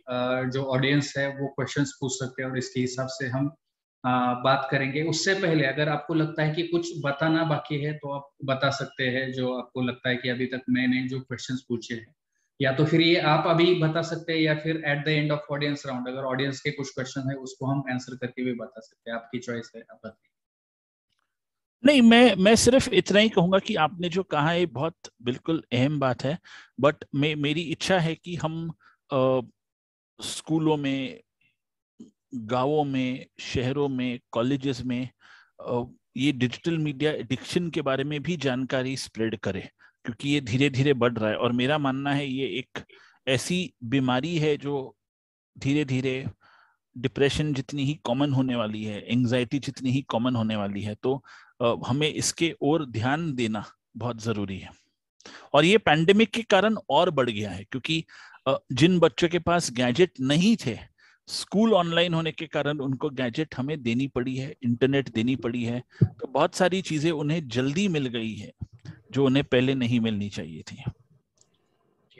Thank you sir. यहाँ पे हम अपना फर्स्ट राउंड खत्म कर रहे हैं, दूसरा राउंड थोड़ी देर में हम चालू करेंगे। उससे पहले जो हमने बोला था कि आज का क्विज कंपटीशन जो है उसका फर्स्ट क्वेश्चन का टाइम हो चुका है। मैं और एक बार बताता हूँ जिन्होंने लेट ज्वाइन किया है, क्विज में 2 क्वेश्चन पूछे जाएंगे, दोनों क्वेश्चंस के रिप्लाई करना जरूरी है। दोनों क्वेश्चंस के आंसर बराबर होने चाहिए और दोनों आंसर के क्वेश्चंस फास्टेस्ट होने चाहिए। उसमें से 3 विनर्स हम चुनेंगे।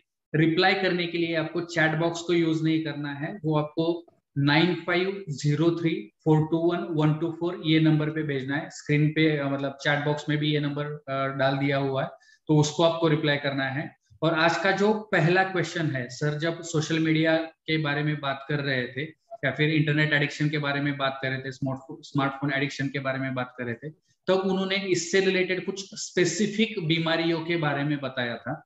उसमें से कोई भी 4 बीमारियां आपको बतानी है, वो आपको रिप्लाई करना है। फास्टेस्ट आंसर पहले कंसीडर किए जाएंगे, तो आपको तुरंत से आप फोन उठाइए और रिप्लाई कीजिए। और इसके साथ में जब तक कि आपके आंसर्स आ जाए तब तक हम आगे के इसमें चलेंगे। संतोष नगरे, मैं आपको रिक्वेस्ट करूंगा, आप फिर भी बताता हूं कि आपको 9503421124 पे रिप्लाई करना है। कोई भी अगर चैट बॉक्स में रिप्लाई करते हैं तो उसको कंसीडर क्विज के लिए नहीं किया जाएगा, कंपटीशन के लिए कंसीडर नहीं किया जाएगा। आज का पहला जो क्वेश्चन है, वन ऑफ द पेरेंट्स है जिन्होंने यहाँ पे कमेंट किया हुआ है कि even we have not given personal mobile to my 17-year-old son, after 12th we will give. तो सर ने जैसे बताया कि ये आपकी पर्सनल चॉइस है या फिर पेरेंट्स की पर्सनल चॉइस है, ऐसे कोई स्ट्रिक्ट रूल नहीं है, तो आप उसके हिसाब से डिसाइड कर सकते हैं। यहाँ पे डॉक्टर आशीष मोहिदे ने क्वेश्चन पूछा है, what are the apps to control the use of mobile and digital detox? आप चाहते मैं आंसर करूं? Yes sir.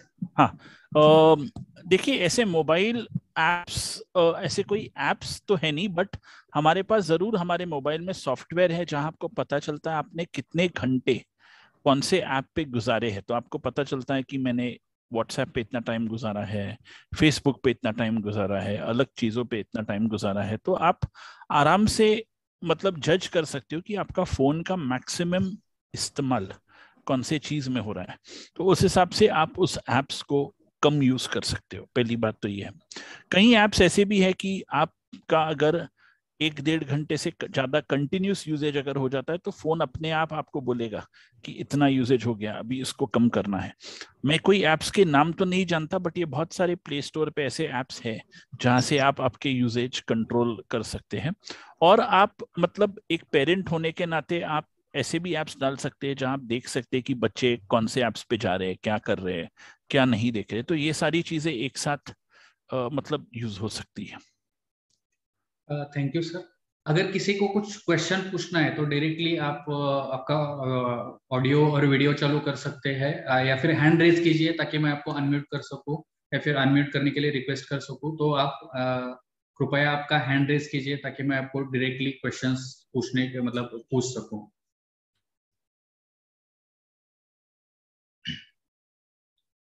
यहाँ पे सुशीला बंसवाल का एक कमेंट आया है कि you can also use parental control to set time limit और specific apps and block apps. जैसे सर ने अभी बताया कि बहुत सारे ऐसे एप्स है, सॉफ्टवेयर है जो पैरेंटल कंट्रोल के लिए यूज कर सकते हैं, जो आप बच्चों के मोबाइल में सेट कर सकते हैं, जिसमें कि कुछ जो आप चाहते हैं कि ये बच्चा ऐप ना यूज करे तो उसके लिए वो ब्लॉक कर सकते हैं, या फिर टाइम लिमिट सेट कर सकते हैं। तो ऐसे बहुत सारे ऐप है।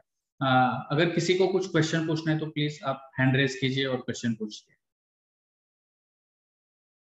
सर, जब तक कि ऑडियंस का कुछ क्वेश्चन आए तब तक मैं आपसे एक क्वेश्चन पूछना चाहूंगा। आपने थोड़ी देर पहले डिप्रेशन का एक मतलब बात की थी, तो क्या स्मार्टफोन एडिक्शन डिप्रेशन से रिलेटेड है, और अगर है तो वो किस तरह से रिलेटेड हो सकता है? नहीं, ये दोनों डिप्रेशन से रिलेटेड जरूर है, क्योंकि हम कई बार ऐसे देखते हैं कि स्मार्टफोन पे कहीं बातें हो जाती है, वार्तालाप हो जाता है, गुस्सा हो जाते हैं लोग, और इन सब चीजों के कारण डिप्रेशन की मात्रा बढ़ जाती है लोगों में। झगड़े हो जाते हैं, फैमिली मेंबर्स के बीच में वाद विवाद हो जाता है, और उसके कारण भी मन में निराशा, उदासी, डिप्रेशन बढ़ जाती है। तो स्मार्टफोन यूजेज भी डिप्रेशन का कारण जरूर हो सकता है। कई लोग ऑनलाइन इसीलिए जाती है ताकि अनजान लोगों से बात करके वो अपने समस्याओं का हल ढूंढे, लेकिन वो हमेशा नहीं होता है। लेकिन ये चीजें भी एक मतलब डिप्रेशन का पात्र कभी कभी बन सकती हैं। यहाँ पे एक क्वेश्चन आया है, थोड़ा सा अनरिलेटेड है। How to handle adolescents. हम यहाँ पे सिर्फ मुझे लगता है मोबाइल की हिसाब से या फिर स्मार्टफोन एडिक्शन के हिसाब से बात करेंगे कि एडोलसेंट्स को हम कैसे हैंडल कर सकते हैं। बाकी क्वेश्चंस मतलब बाकी बारे में यहाँ पे बात करना मुझे लगता है ये टॉपिक के से अनरिलेटेड होगा। तो सिर्फ मोबाइल से या फिर स्मार्टफोन से रिलेटेड जो है कि हम एडोलसेंट्स को कैसे कंट्रोल कर सकते हैं। I think see adolescents handle करना, जैसे अतुल ने कहा, बहुत बड़ी टॉपिक है, वो तो एक खुद में एक अलग टॉपिक हो जाएगा। लेकिन एडोलेसेंट्स और डिजिटल यूजेज को लेके पहली बात इंपॉर्टेंट चीज है कि आपने बच्चे से बात कीजिए। पहले चिल्लाना, फोन छीन लेना, वाईफाई बंद कर देना, इन सब चीजों के तरफ जाने के पहले बच्चे से बैठ के बात कीजिए कि देखिए ये हमको लग रहा है, ये गलत हो रहा है, ये सही नहीं हो रहा है। कई चीजों का हल प्यार से बातचीत करने पे हो सकता है, जरूरी नहीं है कि मतलब नहीं हो। तो बात करके आप समझाओगे तो इसका हल हो सकता है, बात करके आप बताओगे तो इसका हल हो सकता है। तो कई बार ये हम देखते हैं अक्सर कि ये चीजें जो है। उसके अलावा फोन नहीं देना है, देना है तो कितना देना है, क्या करना है क्या नहीं करना है, ये सब चीजें जो है थोड़ी बहुत मतलब हमें ध्यान रखना पड़ेगा और बच्चे को समझाना पड़ेगा कि ये हमारे घर के रूल्स है, ये परिवार के रूल्स है, इसे फॉलो करने हैं और ये हमें भी फॉलो करना है। हमें लीड बाय एग्जाम्पल करना है। हम फॉलो करेंगे तो ये बच्चे फॉलो करेंगे। जैसे कई बार मैं घर पे 11 बजे के बाद, 10:30 के बाद फोन नहीं छूता हूँ और बच्चों को कह देता हूँ, आप देखो मेरा फोन वहां पड़ा है, मम्मा का फोन वहां पड़ा है, तो आपका आईपैड भी पड़ा रहेगा। हम बात करेंगे एक दूसरे के साथ। हम भले कुछ बोर्ड गेम खेलेंगे, स्क्रैबल खेलेंगे, मोनोपोली खेलेंगे, जो खेलना है खेलेंगे, अंताक्षरी खेलेंगे, लेकिन एक दूसरे के साथ बात करेंगे। हम फोन पे नहीं रहेंगे। तो ये चीजें हो जाती है। तो मैं कहूँगा इस तरह से आप एडोलेसेंस को हैंडल कर सकते हैं। और अगर आपका एडोलेसेंट मान नहीं रहा है, जिद्दी है, तो प्लीज उसे काउंसलर के पास जरूर ले जाइए। उसका हेल्प, काउंसलर का हेल्प जरूर लीजिए। बजरंग सर, आप आपका क्वेश्चन पूछ सकते हैं। हाँ डॉक्टर साहब, मुझे ये पूछना है कि कुछ लोग बोलते हैं कि सोने से कितने घंटे पहले मोबाइल नहीं टच करना चाहिए। अगर हमें प्रवचन सुनना है किसी भगवान का, तो हम कितने घंटे पहले बंद कर दें मोबाइल, ताकि वो नींद में खलल नहीं पड़े? ऐसा कुछ रूल है क्या कि ये सुन के भी सो सकते हैं? कोई ऐसा हिसाब किताब नहीं है? हाँ देखिए, आपको प्रवचन सुनना है, अगर देखना नहीं है, तो मोबाइल की जो लाइट होती है, कहते हैं कि मोबाइल की लाइट जो है दिन की लाइट के हिसाब से होती है, इसीलिए नींद उड़ने की संभावनाएं ज्यादा होती है। अगर आपको सिर्फ प्रवचन सुनना है तो आप फोन बंद करके ऑडियो ऑन रख के भी प्रवचन सुन सकते हैं। बट अगर आप कोई वीडियो देख रहे हैं तो हो सकता है आपकी नींद पे प्रभाव जरूर हो, तो ऑडियो जरूर सुनिए, उसमें कोई प्रॉब्लम बिल्कुल भी नहीं है। मैं ये भी आपसे कहूंगा कि ऑडियो बुक्स होते हैं जो लोग सुनते हैं, रिलीजियस बुक्स, और फिर सो जाते हैं, तो सुनने में कोई दिक्कत नहीं है। लोग म्यूजिक सुनते हुए सो जाते हैं, तो सुनने में कोई दिक्कत नहीं, देखने में दिक्कत है सोने के पहले। तो जनरली कहा जाता है कि सोने के पहले अगर आप एक आध घंटा या आधा घंटा, एक आध घंटा पहले फोन से दूर रहे तो बेहतर होगा आपके लिए। मैं यहाँ पे थोड़ा सा बताना चाहूंगा कि यूजुअली जो होता है कि हमारे जो केमिकल जो है, मेलेटोनिन नाम का केमिकल होता है जो स्लीप के लिए इंपॉर्टेंट होता है, और ऐसे कहा जाता है कि वो आंखों पे जब रोशनी बंद हो जाती है तो वो मेलेटोनिन सिक्रेट होना चालू हो जाता है, और जैसे ही वो एक पर्टिकुलर लेवल पे पहुंचता है तो हमको वो नींद आ जाती है। और दूसरा जो होता है रेटिकुलर एक्टिवेटिंग सिस्टम का स्टॉप हो जाना, तो रेटिकुलर एक्टिवेटिंग सिस्टम स्टॉप हो जाता है और ये मेलाटोनिन का सिक्रेशन है एक पर्टिकुलर लेवल पे पहुंचता है। तो यूजुअली हम बात करें तो सनसेट के बाद में, मतलब 7-8 बजे के बाद में हमको मोबाइल या फिर कोई भी जो ब्लू लाइट हमारे आंखों पे आती है, जो रोशनी हमारे आंखों पे आती है, तो वो दोनों तरीके से स्लीप को डिस्टर्ब कर देती है कि एक तो मेलेटोनिन का सिक्रेशन नहीं वो होने देती, या फिर दूसरा जो है कि रेटिकुलर एक्टिवेटिंग सिस्टम, मतलब जब आप कुछ देख रहे हैं तो आपका वो जो रेटिकुलर एक्टिवेटिंग सिस्टम है वो चालू रहता है। तो इसकी वजह से क्या होता है कि वो दोनों तरह से स्लीप को हार्म पहुंचाती है। तो एक जनरली या फिर हम देखें साइंटिफिकली, तो 7-8 बजे के बाद में यूजुअली सनलाइट जब चला जाता है, सनसेट हो जाता है, तो उसके बाद में 1 घंटे के लिए ज्यादा से ज्यादा आप यूज कर सकते हैं। उसके बाद में आपको मोबाइल मोबाइल के ऊपर देखना पूरी तरह से बंद करना चाहिए। जैसे सर ने बोला, आप सुन सकते हैं, लेकिन एक 8 बजे के बाद में, या मोबाइल ही नहीं सिर्फ टीवी की भी हम बात कर सकते हैं।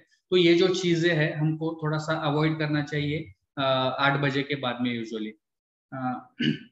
अगर आपको और कुछ क्वेश्चन पूछना है तो डेफिनेटली आप यूज हैंड रेज कर सकते हैं और क्वेश्चन पूछ सकते हैं।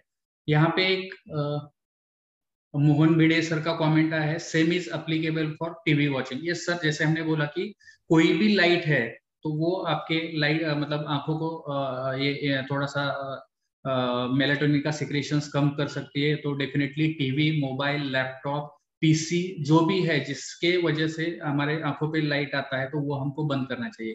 सर यहाँ मैं ये बोलूंगा कि एडिक्शन का जो नया प्रकार अभी हम देख रहे हैं उसको हम ओटीटी एडिक्शन, जैसे नेटफ्लिक्स एडिक्शन हो या अमेजॉन प्राइम का एडिक्शन हो, ये देख रहे, जहां कई बार लोग एक सीरीज चालू करते हैं और रात भर जग के उनका ये है कि पूरा सीजन में एक रात में खत्म कर दूं। मतलब उनको ये नहीं है कि भाई थोड़ा थोड़ा आधा घंटा रोज देखे और धीरे धीरे देखे, नहीं, उनको वो उत्सुकता है कि नेक्स्ट एपिसोड तुरंत ही देखे। तो एक जमाना था जब मैं स्कूल में था, मतलब जब सीरियल आते थे दूरदर्शन पे, तभी स्टार टीवी नहीं था, तो दूरदर्शन पे सीरियल आते थे, तो हर फ्राइडे आता था, तो हम रुकते थे अगले फ्राइडे तक कि अभी क्या होने वाला है, हमको पता चलेगा। और अहम मोड़ पे सीरियल बंद हो जाती थी ताकि उत्सुकता रहती थी कि नेक्स्ट फ्राइडे क्या होने वाली है। लेकिन अभी एक अहम मोड़ पे एपिसोड बंद हो जाती, लेकिन नेक्स्ट एपिसोड 2 मिनट में शुरू हो जाती, तो लोग इसीलिए उसको देखते रहते। तो ये फर्क आ गया है। तो नेटफ्लिक्स एडिक्शन और ये सारी चीजें भी एक तरह से एडिक्शन आ गए हैं। Definitely sir.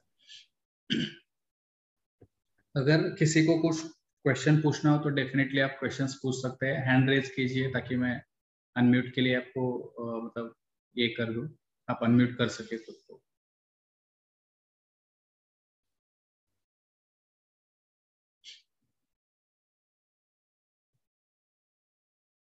सर आप कुछ बताना चाहेंगे जब तक उनका क्वेश्चन कुछ आ जाए ऑडियंस की तरफ से, तब तक आप कुछ बताना चाहेंगे?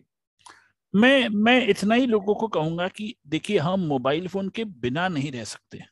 मोबाइल फोन हमारे जिंदगी का एक बहुत अहम बात, एक अहम हिस्सा हो गया है। बट उस मोबाइल फोन को किस प्रकार से हमें यूज करना है, ये हमें जानना है, ये समझना है। मोबाइल फोन के बिना हम बोलेंगे नहीं मुझे मोबाइल फोन चाहिए नहीं, तो हम अपने आप को एक 10-15 साल पीछे धकेल रहे। वो नहीं होगा। इंडिया डिजिटल हो गया है, सब कुछ डिजिटल हो गया है। कोविड के कारण मेरे जैसे लोग जो बैंक का काम कभी ऑनलाइन नहीं करते थे, अभी हम ऑनलाइन बैंकिंग कर रहे हैं, हम पेमेंट्स ऑनलाइन कर रहे हैं, हम जीपे कर रहे हैं, हमने क्यूआर कोड स्कैन करना सीख लिया है, हमने मतलब ऑनलाइन कंसल्टेशन करके पेमेंट्स ऑनलाइन लेना सीख गए हैं। बैंक हम अभी जाना बंद हो गया है, हम हमारा स्टेटमेंट, चेकबुक, सब कुछ ऑनलाइन ही हम मतलब मंगा रहे और आ रहे। हम गैस की बुकिंग ऑनलाइन कर रहे हैं, गैस की पेमेंट ऑनलाइन कर रहे हैं, आरटीओ का एप्लीकेशन फॉर्म ऑनलाइन दे रहे हैं। मतलब बहुत सारी चीजें, डॉक्यूमेंट्स ऑनलाइन अपलोड करके ही हमारे डॉक्टर्स का महाराष्ट्र मेडिकल काउंसिल का रिन्यूअल भी ये बार सारा ऑनलाइन हुआ है, हमें फिजिकली जाके पेपर्स देने नहीं पड़े। तो मतलब ये सब चेंजेस हमारे लाइफ में आ गई है। तो इसमें बजरंग अंकल जी, आपका ऑडियो आपको बंद करना पड़ेगा, शायद आपका ऑडियो ऑन है। हाँ, तो इसमें कई बार जो होता है कि ये सब चीजें हम मतलब देखते हैं। तो ये एक बहुत इंपॉर्टेंट चीज हो गया है कि मतलब डिजिटल जो है बहुत यूजफुल है एक तरह से।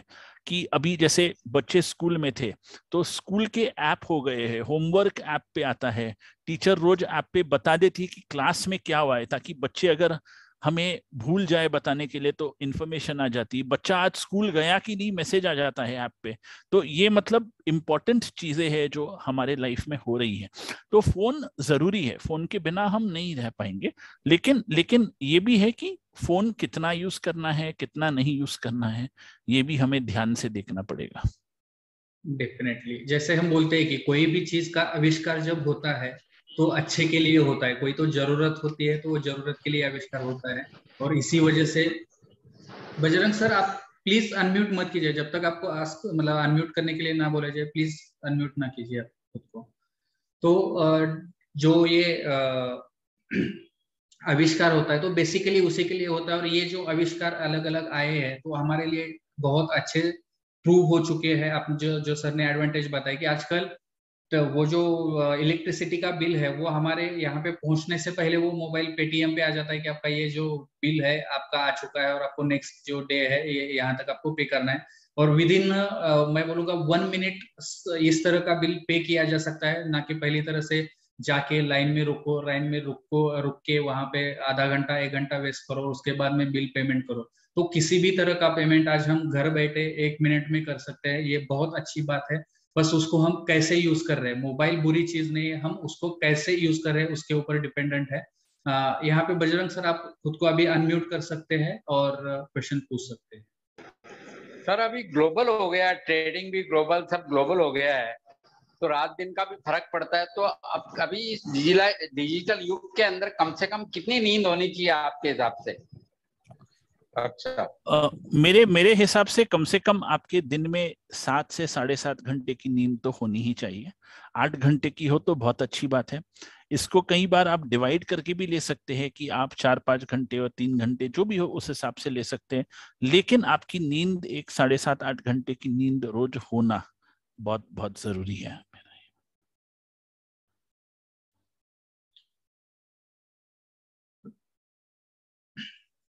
यहाँ पे एक क्वेश्चन आया हुआ है, भक्ति वालवे ने पूछा है, डिजिटल एडिक्शन ब्रेन पे होने वाला असर बताइए। और डिजिटल एडिक्शन से हमारे ब्रेन में कुछ केमिकल्स रिलीज होते हैं। केमिकल्स जो है हानिकारक केमिकल्स रिलीज होते हैं, जिससे गुस्सा, इमोशंस, ये सारी चीजें गलत पैदा होती है। डिजिटल एडिक्शन के कारण जब फोन हमारे हाथ में है तो कई बार पॉजिटिव केमिकल्स रिलीज होते हैं जो हमें आकर्षित करते हैं कि हम फोन और यूज करें और इस्तेमाल करें।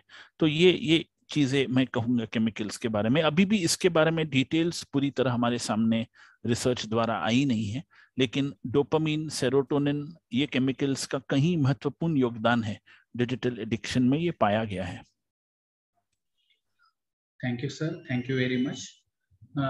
किसी को क्वेश्चन पूछना है तो कृपया हैंड रेज कर सकते हैं या फिर चैट बॉक्स में डाल सकते हैं। हम एक दो क्वेश्चन और लेंगे और उसके बाद में हम एंड के तरफ जाएंगे। किसी को कुछ क्वेश्चन पूछना है तो डेफिनेटली आप पूछ सकते हैं। सर पूछना है मुझे। हाँ पूछिए। हाँ पूछिए। हाँ, जैसे सर ने अभी बताया कि डोपामिन एंड सेरोटोनिन ये हैप्पी हार्मोन्स है, तो ये सीक्रेट होते या होते नहीं है?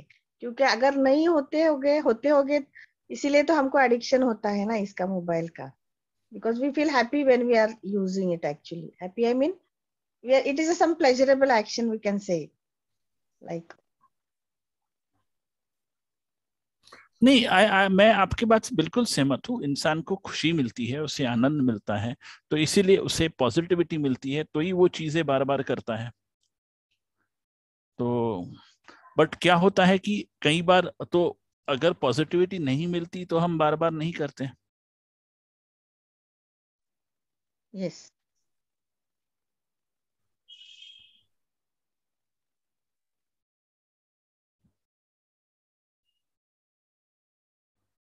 यहाँ पे ये जानना जरूरी है कि बहुत सारी ऐसी चीजें हैं जो हमको खुशी देती है, उससे डोपामिन रिलीज होता है, लेकिन वो बार बार खुशी के लिए करना हमारे लिए हार्मफुल हो सकता है। जैसे कि अगर हमको खुशी मिलती है मोबाइल देख के या फिर फेसबुक देख के, यूट्यूब देख के, तो हमको खुशी तो जरूर होगी, लेकिन वो खुशी के लिए हमें अगर हम उसके ऊपर डिपेंडेंट हो रहे हैं तो प्रॉब्लम है। दूसरा, अगर हम वो खुशी के लिए हमारे बाकी सिस्टम को डिस्टर्ब कर रहे हैं, अगर आप खाना छोड़ के खुशी के लिए आप मोबाइल देख रहे हैं तो प्रॉब्लम है।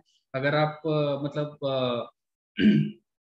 आप सो नहीं रहे, आप जैसे सर ने बोला कि ओटीटी प्लेटफॉर्म पर वेब सीरीज कंटिन्यू चालू है, वो देख रहे हैं और उसकी वजह से वो रात भर नहीं सो रहे, खुशी तो मिल रही है, अच्छा तो लग रहा है, लेकिन उसके जो असर है वो क्या हो रहा है वो इम्पोर्टेंट। जब हम अच्छी बात करते हैं, किसी के लिए कुछ अच्छा करते हैं, तो जो वो खुशी मिलती है उसमें हमें फायदा ही है, खुशी भी मिलती है, अच्छा भी होता है, अच्छा महसूस होता है, पॉजिटिविटी आ जाती है। लेकिन इस जगह पे आप अगर ओटीटी पे प्लेटफॉर्म पे अगर आज की वेब सीरीज देखेंगे तो बहुत सारी वेब सीरीज ऐसी है जो कि आपको मतलब क्या गालियां या फिर वायलेंस या फिर मतलब सभी most of the A rated है। तो ये जो है ये उसके डिसएडवांटेजेस भी है। मतलब अगर आप खुशी ले रहे हैं तो किस तरीके से ले रहे हैं वो भी इंपॉर्टेंट है, और उसके डिसएडवांटेज या फिर उसके बॉडी पे असर होने के जो हो रहा है वो भी आप कंसिडर कर सकते हैं। आपको अगर गाना अच्छा लगता है, आपको अगर पेंटिंग करना अच्छा लगता है, आपको और कुछ अच्छी चीजें लगती है, वो करेंगे तो आपको खुशी होगी, लेकिन उससे कुछ मतलब जो गलत असर है या फिर अलग असर है वो आपके बॉडी पे नहीं होगा।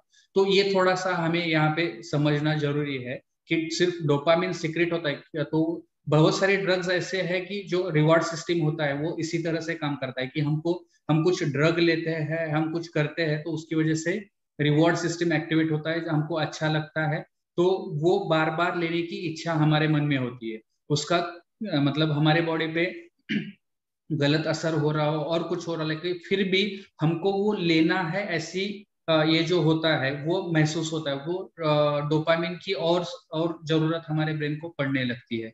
तो गलत तरीके से अगर हम डोपामिन बढ़ा रहे हैं, गलत तरीके से हम अगर कुछ आनंद मिला रहे हैं, उससे कुछ डिसएडवांटेजेस है। जैसे कि मैंने बोला कि ड्रग लेते हुए भी पेशेंट्स को अच्छा लगता है, लोग ड्रग उसी लिए तो लेते हैं, लेकिन उसके जो डिसएडवांटेजेस है वो हमें यहाँ पे कंसिडर करना होगा कि सिर्फ खुशी के लिए, वो भी पल दो पल की खुशी, पल दो पल की खुशी के लिए हम हमारे बॉडी पे, हमारे मानसिकता पे कुछ असर नहीं कर रहे हैं, ये हमको ध्यान देना जरूरी है। बजरंग सर, आप आपको अनम्यूट कर सकते हैं और क्वेश्चन पूछ सकते हैं। डॉक्टर साहब मुझे ये पूछना है कि नेक्स्ट ट्यूसडे कुछ नहीं होगा क्या? अभी जो आया था उसमें ऐसा ही लग रहा था। नहीं है सर, इस महीने में सिर्फ 2 सेशंस है। मेरी कुछ अदर कमिटमेंट है जिसकी वजह से अगले मंगलवार को सेशन नहीं होगा। ठीक है सर, थैंक यू सर। यहाँ पे और एक क्वेश्चन आया है, too much dopamine can lead to conditions that include ADHD, binge eating, addiction and gambling. Sir कुछ बताना चाहेंगे इसके बारे में? देखिए, डोपामिन एक अहम रसायन है हमारे दिमाग में, केमिकल है। डोपामिन का योगदान कई बीमारियों में है, डिप्रेशन में है, एंजाइटी में है, स्किज़ोफ्रेनिया में है। डोपामिन अटेंशन और फोकस के लिए भी आवश्यक है। डोपामिन से खाद्य पदार्थों में भी, मतलब हम जब कुछ खाते, जैसे सुबह सुबह हम उठते हैं तो हमें चाय या कॉफी की चुस्कियां लेना पसंद आती है, क्योंकि हमें एक चीज की आदत है। तो जैसे हम चाय या कॉफी पीते हैं, हमारे ब्रेन में डोपामिन का एक झटका आता है और हमें अच्छा लगता है। जैसे आप थके हारे घर आए और आप कुछ अच्छी चीज पी लेते हो, आपको अच्छा लगता है। वैसे ही अल्कोहल पीने पे भी डोपामिन हमारे ब्रेन में रिलीज होता है। वैसे ही आप चॉकलेट खाने पे भी डोपामिन आपके ब्रेन में रिलीज होता है। तो इसीलिए जो एक हाई, एक अच्छा मूड, एक अच्छी फीलिंग जो मिलती है, चाहे मोबाइल यूज करने से, खाने से, व्यसन से, ये चीजें जो है डोपामिन द्वारा होती है। इसके कारण डोपामिन का योगदान ADHD वाली बीमारी में, बिंज ईटिंग में, एडिक्शन में और गैम्बलिंग में दिखाई देता है।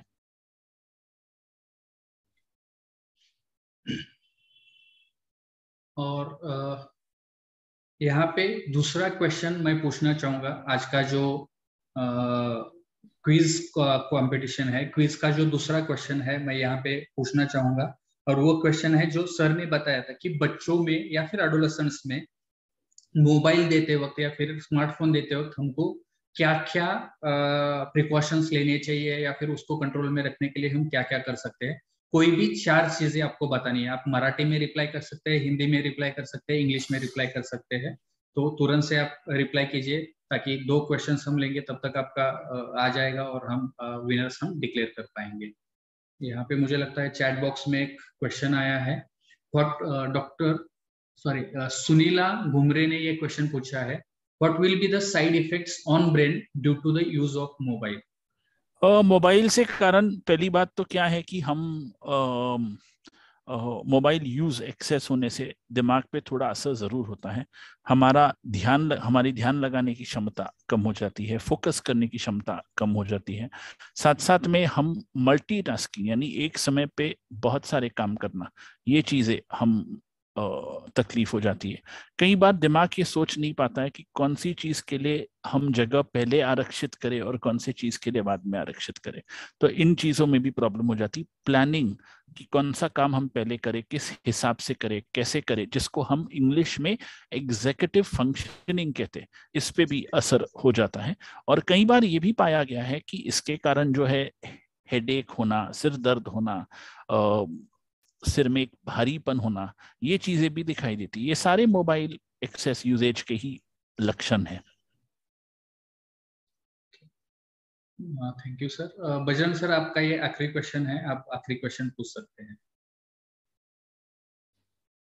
डॉक्टर साहब मुझे ये पूछना है कि जैसा कि आपने कहा कि 8 घंटे की नींद में 4-4 घंटे ले लो, लेकिन अगर 4-4 घंटे नहीं हो, वीकेंड में ज्यादा ले ले और पहले वर्किंग डे में कम हो, तो चल सकता है क्या? 2 वीकेंड में ज्यादा ले ले, सैटरडे संडे, ऐसा हो सकता है?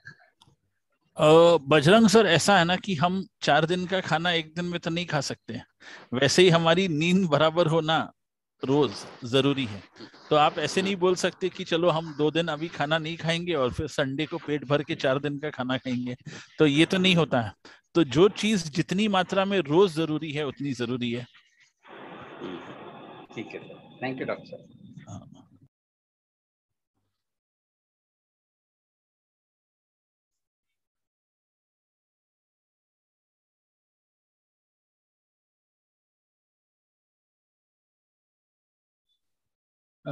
सर मैं थोड़ा सा क्विज का रिजल्ट तब तक मैं जरूर देख लेता हूँ जरूर मैसेजेस। जरूर जरूर अगर जरूर। आपको कुछ बताना है तो डेफिनेटली आप डायरेक्टली उनसे मतलब नहीं, मैं तो 1-1.5 घंटे से बता ही रहा हूँ, आप रिजल्ट नहीं ही नहीं कह रहे हैं। हाँ हाँ, नहीं, एक्चुअली मुझे तो 1-2 मिनट लगेंगे वो बिल्कुल बिल्कुल, आप अपना समय लीजिए, उसमें कोई ये नहीं।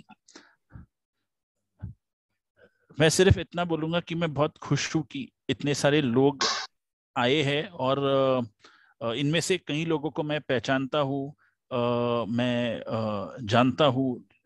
जैसे डॉक्टर संदीप ने मौका कहीं ना कहीं मैं मिला जरूर हूँ, तो उनको मैं पहचानता हूँ। भक्ति वालवे मैडम बॉम्बे के है, शीला डांग है जो मेरे साथ काम करती है, मेरी स्टूडेंट रह चुकी है, पीएचडी कर रही है मेरे अंडर, तो वो भी अटेंड कर रही है। तो ऐसे मतलब कई लोग हैं इस प्लेटफॉर्म पे जिनको मैं नाम से जरूर जानता हूँ, मिला नहीं हूँ, लेकिन पहली बार आज मतलब देख रहा हूँ, तो मैं खुश हूँ उस बात को लेके। सर एक क्वेश्चन यहाँ पे आया है, हाँ, उर्मिला भंडारगे, जिन्होंने पूछा है मोबाइल का यूज दिन में कितना होना जरूरी है। देखिए वही मैं कह रहा हूँ, ऐसे कुछ फिक्स्ड नहीं है। अभी एक डॉक्टर हूं मैं, तो कई बार मोबाइल फोन 12 घंटा भी यूज होता है, तो डिपेंड करता है कि आप किस कारण से यूज कर रहे हो, कितना यूज कर रहे हो, क्यों यूज कर रहे हो। तो ऐसे हम नहीं बोल सकते। अभी कोई बिजनेसमैन है, उसके दुकान, या आपका समझो रेस्टोरेंट है और आपके ऑर्डर्स फोन पे आ रहे हैं, तो हो सकता है कि आप पूरे दिन फोन पे हो। तो उसका ये मतलब नहीं कि आप फोन का दुरुपयोग कर रहे हो। फोन का सदुपयोग और दुरुपयोग, ये दो चीजें जो है हमें देखनी पड़ती है कि किस हिसाब से हो रहा है। तो समय, कितना समय यूज हो रहा है ये इम्पोर्टेंट नहीं है। ये अनिवार्य है कि ये जो इम्पोर्टेंट चीज ये है कि समय किस हिसाब से यूज हो रहा है, किस काम में मोबाइल यूज हो रहा है, वो बहुत इंपॉर्टेंट है देखना।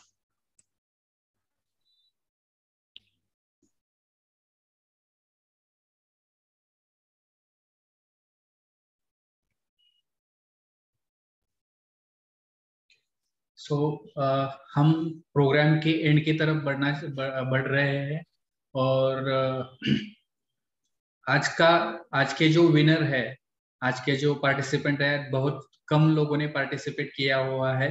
उसमें सिर्फ 2 लोग हैं जिन्होंने दोनों क्वेश्चंस के आंसर दिए हैं, और वो फास्ट भी थे और बराबर भी दिए हैं, और दोनों क्वेश्चंस अटेम्प्ट किए। कुछ लोग हैं जिन्होंने क्वेश्चन अटेम्प्ट नहीं किया, कुछ लोगों ने पहला क्वेश्चन अटेम्प्ट नहीं किया, कुछ लोगों ने दूसरा क्वेश्चन अटेम्प्ट नहीं किया है। तो यहाँ पे 2 विनर हम निकाल रहे हैं। वो सबसे पहले जो विनर है वो है हर्षदा जोशी। आप कृपया आपको आपका हैंड रेज कीजिए ताकि मैं आपको पिन कर सकूं। हर्षदा जोशी, आप मैम आपके बारे में बताइए, आपका नाम बताइए, आप कहाँ से बताइए, क्या करते हैं बताइए, और आपको आज का प्रोग्राम कैसे लगा ये बताइए। सबसे पहले मैं आपको कॉन्ग्रेचुलेशंस कहना चाहूंगा, आप विनर बन चुकी है। मुझे लगता है ये दूसरा टाइम है आप विनर बन चुकी है। Congratulations once again, and you can मतलब बताइए, आपके बारे में बता सकते हैं। गुड इवनिंग ऑल, मेरा नाम हर्षदा जोशी है। मैं एमएससी नर्सिंग स्टूडेंट हूँ, and I am doing the MSc in the psychiatric nursing from Ratnagiri. And the today's session was very informative, and that is really it's we are adapting nowadays more and more to the mobiles. So this is a really beautiful sessions. So thank you sir for organizing this. Thank you very much. Okay. हमारे आज के दूसरे जो winner है वो है doctor सुधा गड्यानवर। सुधा गड्यानवर जी, आप आपका हैंड रेज कीजिए ताकि मैं आपको पिन कर सकूं। ओके, तो मैम आपके बारे में बताइए, आपका नाम बताइए। और मैं तो अभी कैलकुलेट करना भूल गया हूँ कि आप कितनी बार विनर हो चुके हैं। मुझे लगता है ये 5th या 6th बार होगा आपकी, आप विनर हो रहे हैं। तो मैं सबसे पहले तो आपको धन्यवाद देना चाहूंगा कि मुझे लगता है आपने एक भी सेशन अभी तक मिस नहीं किया हुआ है।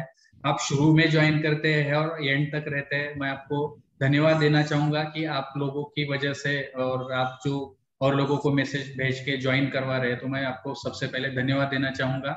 और उसके बाद में मैं कॉन्ग्रेचुलेट करना चाहूंगा, आप इस बार भी विनर रह चुकी है। तो आप जो नए लोग यहाँ पे हैं उनके लिए आप बताइए कि आपका नाम क्या है, आप क्या करते हैं, आपको आज का सेशन कैसे लगा, और आप लोगों को भी कुछ तो सजेस्ट कर सकते हैं। आप अगर इतने बार सेशन में आ रहे हैं तो आप लोगों को कुछ बताना चाहिए चाहते हैं तो बता सकते हैं।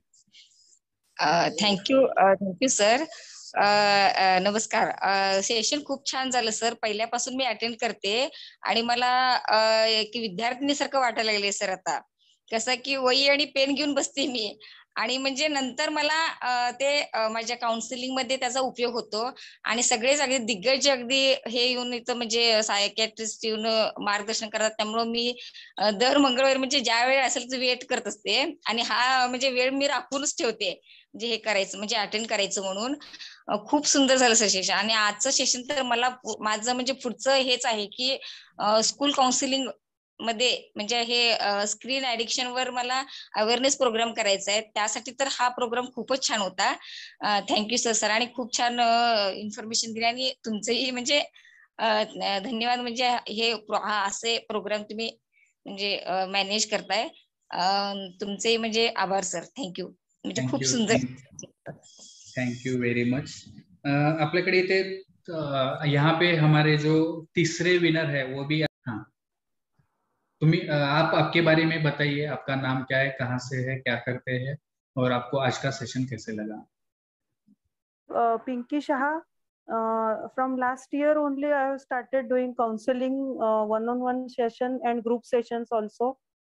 So sir, thank you for arranging such wonderful sessions for all of us. All sessions are really wonderful and really very, very helpful to all of us. Thank you so much. And practically I am implementing on myself that I switch off my mobile, my internet at 8 p.m. to morning 8 a.m. Thank you म्हणजे very पहिल्यांदा much. स्वतःवरती जर implement मला successfully करता आलं तरच माझी मुलं लीड बाय एक्झाम्पल सरांनी जसं सांगितलं तसं घरातून स्टार्ट करता येईल. Definitely definitely. आणि ये सभी के लिए इम्पोर्टेंट है, क्योंकि ये जो इशू है ये कुछ स्पेसिफिक बीमार लोगों के लिए नहीं है, ये regular day to use related problem है, तो डेफिनेटली आपको इसका फायदा होगा. धन्यवाद और कॉन्ग्रेचुलेशंस वंस अगेन. यहाँ पे हम प्रोग्राम खत्म करेंगे. प्रोग्राम खत्म करने से पहले चैट बॉक्स में कुछ रिप्लाई आया है, ये कमेंट्स आए हैं. कृपया आप इसकी लिंक भेज सकते हैं क्या? उर्मिला बंडाग्रे. मैम, आपको कमेंट बॉक्स में लिंक्स दी हुई है, आप यूट्यूब पे ज्वाइन कर सकते हैं, फेसबुक पे ज्वाइन कर सकते हैं. जब भी ये लिंक आपको मतलब ये जो अपलोड किया जाएगा तो अपलोड करने के बाद में वहां पे आपको मिल जाएगा. या फिर दूसरा जो हमने बताया है कि आपको व्हाट्सएप पे 9503421124 ये नंबर पे आपको मैराथन / आपका नाम लिख के भेजना है, ताकि आप तक आगे होने वाले प्रोग्राम्स की भी लिंक आ जाएगी, और यूट्यूब पर जब अपलोड हो जाएगा तो भी आपको लिंक आ जाएगा. बहुत सारे लोगों ने यहाँ पे कमेंट की हुई है, उनको मैं धन्यवाद देना चाहूंगा. यहाँ पे एक क्वेश्चन है कि हा प्रोग्राम कधी असतो. यूजुअली जैसे हमने बताया कि माइंड केयर मैराथन ट्यूसडे को होता है, 7 बजे होता है, और मोस्टली मंथ के 2 या 3 ट्यूसडे होते हैं जिसमें हम ये प्रोडक्ट कंडक्ट करते हैं. आप 9503421124 पे आप मैसेज कीजिए, आपको उसके बारे में इंफॉर्मेशन आ जाएगी. जब ये वीडियो यूट्यूब पे आ जाएगा उसमें आप शुरू के 5 मिनट अच्छे से देख लीजिए, उसमें ये सब डिटेल्स दिया हुआ है, और आप डेफिनेटली उसमें बार बार ज्वाइन कर सकते हैं. जब भी प्रोग्राम रहेगा आपको इंफॉर्मेशन आती रहेगी और आप ज्वाइन कर सकते हैं. यहाँ पे मैं सर को धन्यवाद देना चाहूंगा. हम एंड कर रहे हैं. Sir, thank you very much. आप यहाँ पे आए, आपका ओपीडी से टाइम निकाल कर आप हमारे लिए एज अ स्पीकर आए, लोगों को अच्छी सी इंफॉर्मेशन दी, इम्पोर्टेंट इंफॉर्मेशन दी. मैं सिर्फ एक चीज आपको कहूंगा अतुल की, मतलब मैं तो खैर आपको रेसिडेंसी से जानता हूँ, लेकिन अभी आप कंसल्टेंट भी हो, और मैंने आपका पूरा मतलब एकेडमिक करियर ऑफ कोर्स मैंने अपने सामने देखा है, एक रेसिडेंट से लेके आज एक कंसल्टेंट तक. एंड मैं बहुत गर्व महसूस करता हूँ कि मुझे लाइफ ने मौका दिया कि मैं कभी ना कभी आपका टीचर रहा, बिकॉज आप इतना काम कर रहे हो, इतना अच्छा काम कर रहे हो. तो मतलब मैं फेसबुक पे आपके हर चीज को फॉलो करता हूँ, आपके व्हाट्सएप पे चीजों को फॉलो करता हूँ, और मैं मतलब बहुत खुश हूँ, क्योंकि मैं हमेशा मानता हूँ कि हम साइकाइट्रिस्ट होने के नाते ना हमें लोगों के पास जाना चाहिए. हम मतलब हमारे क्लिनिक्स में बैठ के हम मेंटल हेल्थ का प्रचार नहीं कर सकते, और आप मतलब कम्युनिटी में जा रहे हो, लोगों के पास जा रहे हो। उसके अलावा ऑफ कोर्स आप एक ब्यूटीफुल आर्टिस्ट हो, उसमें कोई मतलब डाउट नहीं है, और मतलब तो वो एक कला आपकी अलग है। बट मतलब मैं बहुत गर्व महसूस करता हूँ कि मतलब मेरा कोई स्टूडेंट रत्नागिरी में रहकर इतना अच्छा काम कर रहा है। तो I am very proud of you, और मैं हमेशा आपके साथ हूँ। जब भी आपको मेरी जरूरत पड़ेगी इस जर्नी में, मैं आपके साथ हूँ। बस यही बोलना था मुझे। Thank you sir, thank you very much. This means lot to me. मतलब ये सब आपकी इंस्पिरेशंस की वजह से है, क्योंकि हमने देखा है आप जब भी मतलब हॉस्पिटल में रहते थे, आपका कुछ ना कुछ काम रहता था, आप कुछ ना कुछ करते रहते। तो आपका गाइडेंस, आपसे ही सीखा हुआ है, और आपसे ये कमेंट सुन के बहुत अच्छा लगा। Thank you once again. Special comment के लिए आज का दिन मेरे लिए स्पेशल है, तो थैंक यू वेरी मच। और इसी के साथ में सर हम सभी को गुड नाइट कहेंगे और मिलेंगे। मुझे लगता है 28 को है हमारा जो आगे का सेशन है, उसमें हम मिलेंगे, जिसमें हम उदासीनता यानी कि डिप्रेशन पे बात करेंगे, जिसके लिए हमारे साथ जुड़ेंगे आभाभंग सोनी, जो कि नागपुर से है, वो हमारे से बात करेंगे। तो till then good bye, take care and good night, sweet dreams. Good night.